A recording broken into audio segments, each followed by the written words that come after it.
अस्सलामुअलैकुम। अरशाद बारी ताला है कि आप दीन इस्लाम में पूरे दाखिल हो जाएँ। उसका तरीका क्या है यह भी कुरान से पूछते हैं, कुरान बताता है। पारा 18 की पहली 11 आयत का तर्जमा अच्छी तरह याद कर लोगे और उसके मुताबिक अपनी लाइफ गुजारोगे तो आप पूरे दीन मुबीन में दाखिल हो जाएंगे। फिर अल्लाह पाक का आपके साथ 3 वादे हैं और ये 3 वादे भी इन 11 आयत के बाद 12, 13, 14 में लिखे हुए हैं। आप ख़ुद भी उसको पढ़ सकते हो। पहला वादा, उलाइका हुमुल वारिसून, आप ही वारिस होंगे। किसके?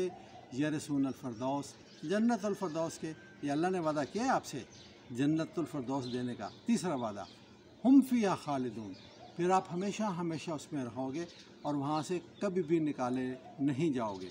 जैसे आप वालिद साहब के मरने के बाद उनकी जायदाद के वारिस हैं, इसी तरह अल्लाह पाक कहता है कि जो बंदा ये 11 आयत पे पूरी तरह अमल करेगा और उसके मुताबिक अपनी लाइफ गुजारेगा और ये लाइफ लेकर मेरे पास आएगा तो मैं उसको जन्नतुल फरदौस का वारिस बनाऊंगा।